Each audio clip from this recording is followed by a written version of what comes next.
Gema, pemirsa, kita akan lanjutkan lagi dialog kita pagi hari ini masih dengan Profesor Hamdi Muluk. Prof Hamdi masih bergabung. Prof, kalau kita lihat hari ini akhirnya Gibran setelah dideklarasikan akan menjalani pemeriksaan kesehatan. Dari dinamika yang terjadi bahkan sampai ada putusan MK, kemudian viral di mana-mana di media sosial, banyak perbincangan masyarakat. Secara gamblang, kalau Prof Hamdi menilai ini dinamika politik yang terjadi hari ini, bagaimana Prof Hamdi? Iya, saya kira ini kan juga sudah kita lewati ya proses ini ya. Menurut saya mungkin ada yang berpendapat ya ini masalah persepsi politik ya, masalah tafsir politik juga tentang proses pencalonan Gibran ini dari awal, tapi bahwa MK sudah memutuskan dan ini adalah sesuatu yang sesuai konstitusional lah katakanlah begitu. Jadi kalau menurut saya ya sudah kita terima sebagai sebuah kenyataan. Nah, tinggal kita melihat ke depan ya apa yang ditawarkan oleh ketiga calon capres dan cawapres ini ya dari pasangan Pak Anies dan Muhaimin, pasangan Pak Ganjar dan Mahfud, pasangan Pak Prabowo dan Pak Gibran. Nah, tinggal kita lihat nanti ke depan adu gagasan, ya apa yang mereka tawarkan bertiga.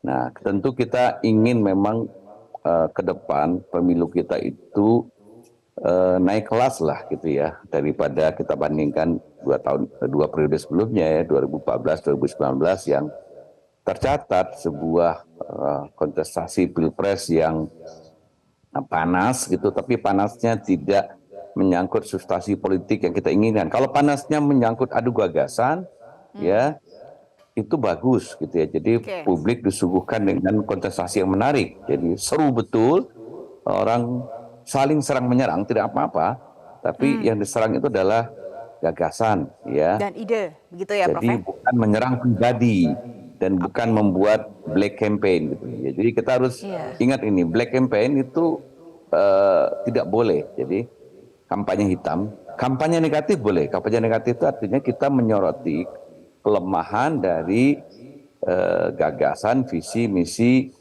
dan tawaran program yang diajukan oleh kandidat lain. Dan itu sangat argumentatif, itu justru harus panas gitu loh.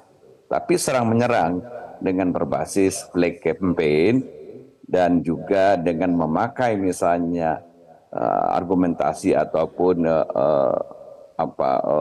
politik identitas ya, politik agama, nah itu yang merusak begitu. Nah ini itu yang tidak kita boleh tidak ya, mau Prof, lagi ya. Kalau bilang. black campaign, politik identitas, politik agama tidak boleh, tapi kalau kampanye negatif boleh dilakukan. Boleh, kampanye negatif justru kita inginkan. Jadi saling serang menyerang untuk urusan tawaran visi misi dan program yang diajukan oleh masing-masing tiga calon ini gitu loh. Nah itu justru itu yang kita tunggu, panasnya di situ gitu loh. Jadi kalau Prof. misalnya Hamdi, kita masih akan membahas mengenai terjadi polarisasi, katakanlah terjadi polarisasi atau ini tripolarisasi ya, tripolar gitu ya. Nggak apa-apa, itu bagus gitu loh. Kita justru ingin melihat gagasan alternatif kan. Jangan nanti gagasannya tiga-tiganya sama juga gitu. Jadi kalau sama lagi, apa bedanya antara kubu yang ini, baik, kubu Prof. yang Hamdi, ini? kita masih akan membahas nih mengenai tripolarisasi ini, tapi kita akan jeda terlebih. Pemirsa, kita akan lanjutkan lagi dialog kita pagi hari ini dengan Prof Hamdi Muluk. Prof Hamdi, yang panas akhir-akhir ini adalah soal Gibran yang jadi cawapresnya Prabowo Subianto. Gibran kita tahu dia punya KTA PDIP. Ayahnya adalah Presiden Joko Widodo. Banyak sekali di media sosial akhirnya di roasting orang, digoreng, diberikan komentar macam-macam. Apakah ini bisa jadi perpecahan mungkin atau mungkin memunculkan yang namanya provokasi di tengah masyarakat di antara pendukung? Saya kira enggak ya. Jadi kalau saya mengacu kepada hasil penelitian kita, riset dari Laboratorium Psikologi Politik, kita pernah melakukan studi tentang polarisasi di konteks pilpres gitu ya.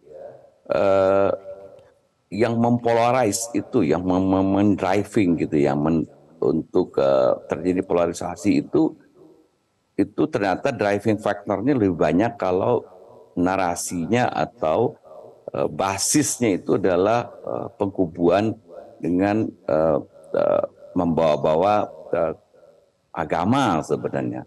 Itu yang kuat mendrive gitu loh. Nah kebetulan kemarin pada waktu Pilpres 2014-2019 itu ya mungkin lahirnya istilah-istilah yang kita nggak ingin itu cuma cebong kampret gitu, atau kampret diasosiasikan dengan kadrun gitu ya. Nah itu banyak betul sentimen-sentimen agama itu yang dibawa-bawa begitu loh. Itu menjadi basis perpecahan di bawah gitu loh.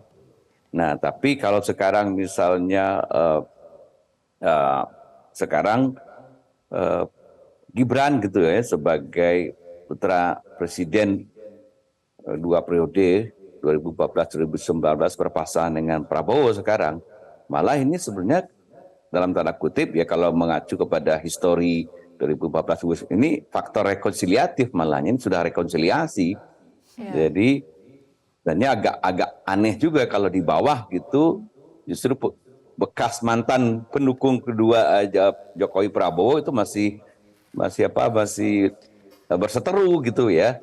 Orang di atasnya sudah rekonsiliasi kok gitu ya. Jadi aneh juga gitu loh. Nah, sekarang misalnya yang ditawarkan misalnya ada kubu yang mengajukan perubahan, gagasan perubahan sebagai antitesis dari pemerintahan 2 periode sebelumnya itu Pak Anies Baswedan, walaupun juga persepsi publik juga tidak seluruhnya sama ya sebangun karena PKB sebagai juga bagian dari koalisi pemerintah sekarang malah membuat satu kubu dengan Pak Anies yang dipersepsikan publik betul sebagai bagian dari gagasan antitesis atau katakanlah oposisi dari pemerintahan saat ini. Nah, Prof. Hamdi, dua lagi kan mengklaim ya Pak Ganjar Prof. Hamdi tadi Mahfud dan membahas Pak mengenai Prabowo tadi ya fenomena itu yang bagian ada sebutan. dari pemerintah Jokowi sekarang begitu akan melanjutkan gitu. Iya, kita akan menghindari juga ya fenomena seperti tahun sebelumnya yang ada sebutan cebong dan juga kampret. Nah, bagaimana caranya tahun ini untuk meminimalisir kira-kira black campaign atau menghentikan apakah paslon-paslon ini harus sosialisasi kepada para pendukungnya agar tidak mengeluarkan kampanye hitam seperti sebelum-sebelumnya? Ya, ini yang kita tunggu betul ya dari elit-elit. Nah, termasuk juga dari tentunya tim kampanye ya, menurut saya yang harus punya kesadaran penuh bahwa membawa-bawa politik identitas ya, melakukan black campaign dengan memakai politik identitas itu tuh memang mematikan begitu. Ini membuat kita setback sebenarnya karena kita sudah bersepakat NKRI ini adalah dari dulunya didirikan atas keberagaman suku, agama, dan itu kita sudah menjalaninya selama 76 tahun ini gitu loh, bahwa itu janji kemerdekaan yang kita harus pegang betul gitu loh ya. Jadi itu harus dijaga betul terutama oleh elit gitu ya yang sekarang bertarung dalam konteks Pilpres ya. Kesadaran itu harus kesadaran yang penuh ya. Nah, karena pengalaman kita dari 2014-2019 kalau kita bertanya-tanya, ini polarisasinya datangnya dari mana? Dari bawah atau dari atas gitu loh. Lebih banyak dari atas gitu loh. Karena di atas yang merancang materi-materi kampanye, kita ingat dulu kasus obor rakyat gitu. Itu kan buatannya tim kampanye gitu loh. Jadi kalau tim kampanye menjaga diri, saya kira di bawah juga ikut terjaga begitu. Nah, ini menarik karena yang harus menjaga diri tidak hanya yang elit saja, tim kampanye, tapi juga harus sampai masyarakat di bawah. Boleh ada polarisasi, tapi adunya adu gagasan dan adu ide. Profesor Hamdi Muluk, terima kasih sudah bergabung bersama kami pagi hari ini di Metro Pagi Prime Time. Jelajahi cara baru mendapatkan informasi. Download Metro TV Extend sekarang.